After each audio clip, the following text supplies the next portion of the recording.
It's a real second chance for the franchise, from nearly being on top of the world, gathering the momentum that could have brought back the renaissance of the Halo series, recapturing the most amount of interest. Bro, I used to love Halo as a kid, back in the early 2000s. It's not that Halo Infinite's bad, it just feels underdeveloped. Kind of like Splitgate and Battlefield 2042. They're not bad. They all three had the potential to be great. The problem, I would say, is advertising.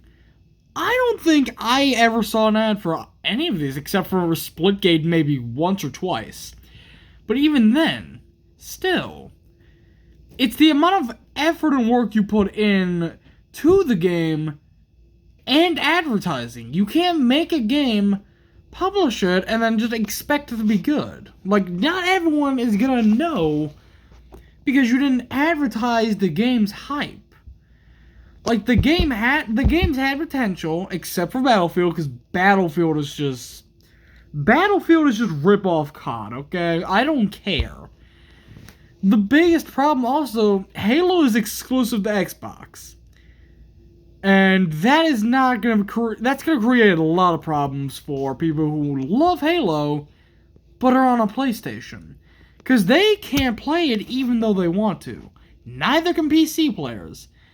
I don't think Splitgate is an exclusive game to either console, I don't think. I know Battlefield is on PlayStation and Xbox. I don't know about Splitgate. I think it's on PlayStation, hopefully. And if it's not, then I don't know. I'd say all three of them as of right now are all in a current state of probably dead. 2012 to being arguably at the lowest point in terms of morale and interest that Halo has ever seen. But what caused this exactly? There's been a lot of discourse about what exactly happened to Halo Infinite, and it's not quite as simple as nailing it down to one specific cause that led it to meet its demise. And I want to be clear here, Halo Infinite still has its hardcore fan base and community, and for myself, I was more interested in Halo Infinite than I have been for basically any installment since. Well, they also made a show for this too, Halo. They made a Halo show. But then the problem with that is you made it exclusive. What did you make it exclusive to? Paramount or HBO? You made it exclusive to one of those two, which... Bro. Like, if you're gonna make it exclusive, make it to Netflix. Something everyone has. The show is not good by any means, I'll tell you that. Many of you will relate to that. Halo Infinite was 343's real chance at redemption here and capturing the spirit of Halo from the past decade. But to fully understand the roller coaster that was Halo Infinite's dev cycle and subsequent launch and the release, we have to fully understand what caused the downward spiral of Halo Infinite, and we need to go back to where it all started in the beginning. But first, a word from our sponsor. This video was 343 began piecing together ideas for the next Halo game. 343 up to this point hadn't had the best track record with Halo or its general community. Ever since the handoff from Bungie, 343 did many things to Halo, such as changing its overall art style, making massive changes to the core Halo formula, Halo 4 being more akin to the COD gameplay loop format, and even flat-out false advertising at times with... See, there's another problem. You're trying to make your game like COD, an already successful game franchise and series. So pretty much if you make your game similar, then it's just gonna feel the same over time as COD. Modern Warfare 2 is doing great right now, because it sets itself away from games like Fortnite and Apex and Valorant, because it's a different type of game.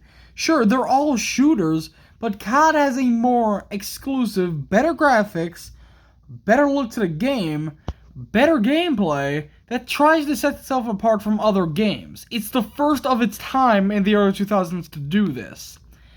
It was more successful than all of those games combined, willing to bet. Halo 5's marketing campaign. It's safe to say that 343 Industries wasn't without its controversies or has really built up a ton of trust or goodwill with the Halo fan base, generally speaking. With the conception of their next game, Halo Infinite would be touted as a return to form for the Halo series, walking back many of the changes that people didn't like from 4 and 5. No more player built-in abilities or customizable classes, more classic movement with sprint severely reduced, more sandbox gameplay with world-spawn weapons and equipment and so on. They even made it clear that this installment would be a return to the classic Halo art style as well, which is still... oh god. Well, The game would be polished up a bit more visually as it was announced to be delayed for a little bit, but the point was Halo would indeed look like Halo again. And, you know... There's another problem. Delay. Oh my goodness. Cyberpunk 2077 did this. They delayed their game so much, and it turned out to not be good. The same thing right now is happening with GTA 6. It's been 10 years, and they still haven't made it. Like, they keep delaying and delaying it. Didn't they do the same with Battlefield 2? They delayed 2042, and then it released, and it was just trash because it wasn't good. I'm worried this is going to happen to GTA 6. They're going to keep delaying it, and when they finally release it, it's just not going to be worth the hype. This was promised to be a sprawling, living, open world full of life, wild animals, and the atmosphere to really feel like it's living and breathing and bringing the core Halo experience to that. And as far as the multiplayer goes, 343 promised this would be the time they get it right. The core gameplay would be the more sandbox form of arena multiplayer that its fan base originally fell in love with, and it seems something about the way they handled themselves initially in the months leading up to its release, most people were on board with the direction that Halo was currently taking. Like, you see what I mean, bro? Look... Hold on, let me go back. Right here. That its fan base originally fell in love with, and it seems something... Like, look, does this not feel or look kind of like it would be in Valorant instead?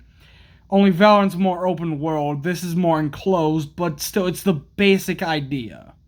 The basic idea of pretty much Valorant. They handled themselves initially in the months leading up to its release, most people were on board with the direction that Halo was currently taking, and people began to get invested again. we need to fight. This game was able to reach the widest audience since 2012, which is absolutely insane in retrospect. In fact, they even dropped the multiplayer as a surprise at the end of 2021, and people took this as a taste of, you know, what to expect for the full experience when the game officially launched. And to no one's surprise, this strategy was a great success. So with all of this in mind and a variety of factors working in its favor, what could go wrong? A lot. In hindsight, one of the first cracks in the armor we should have seen was the fact that in comparison to other games, there wasn't a whole lot of developer interviews, besides with Joe Staten, that were talking about the game. On the surface, this may not seem like a big deal, but what it indicated to me was the fact that the leadership and the... That was Apex, bro.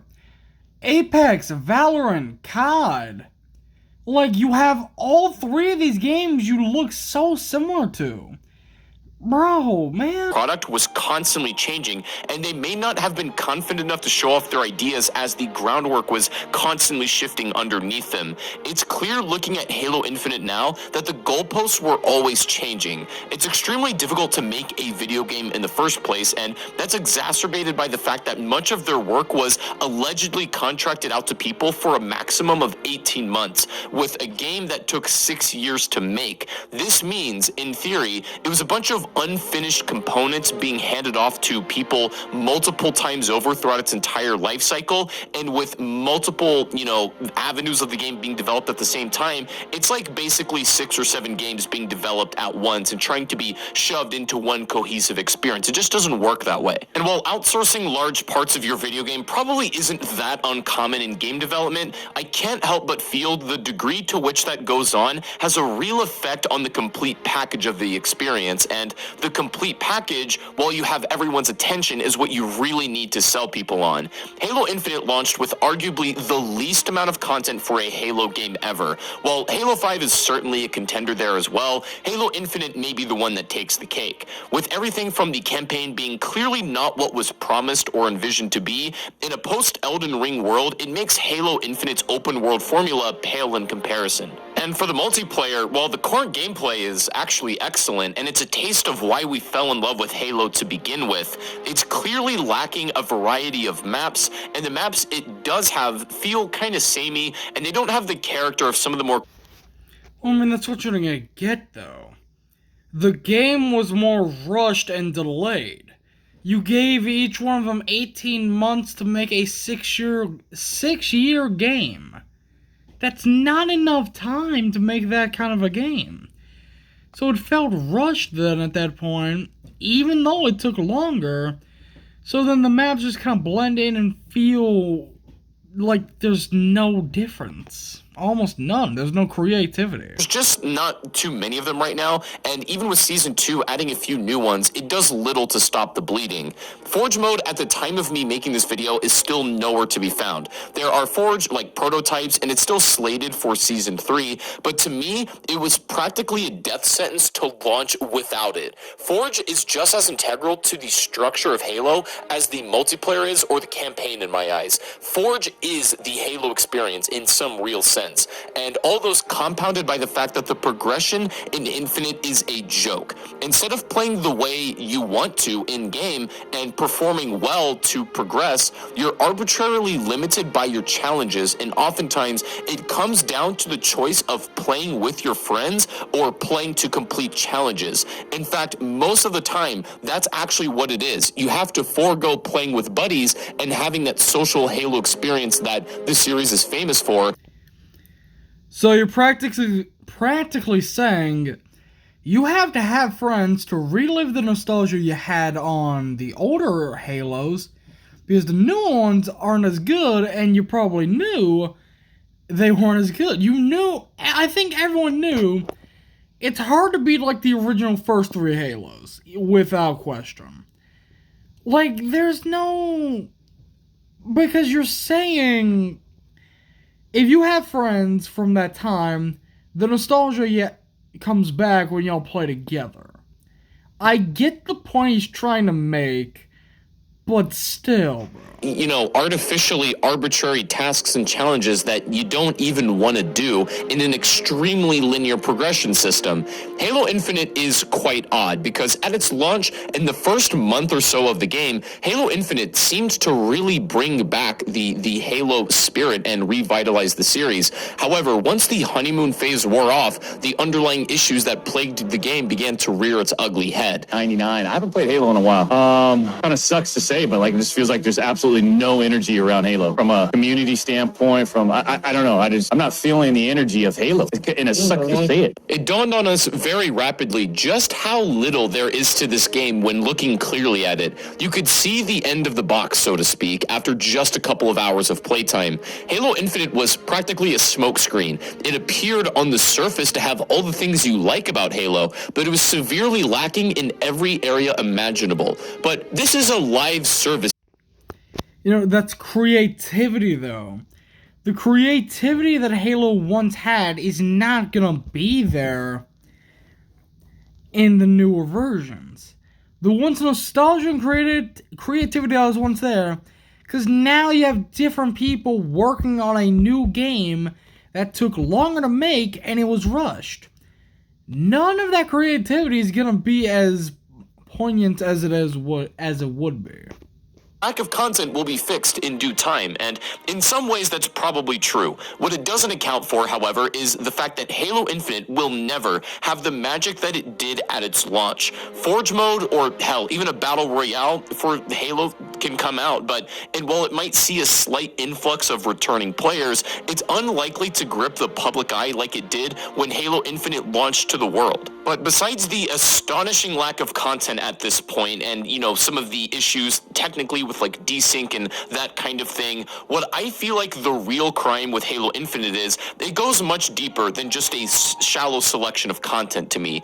Halo Infinite is what feels like the most anti-social Halo game ever, and this is a big deal. Above all else, what is core... No,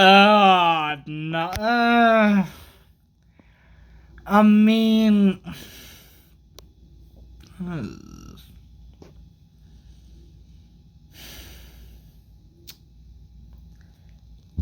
I don't know. The social element that it brings to the table and what that means to people. Halo 3, as an example, has things like Forge mode when it launched. That allowed for the community to make their own modes and practically entire games out of the base tools. Infection as a game mode is something people strictly play Halo for sometimes. It also has...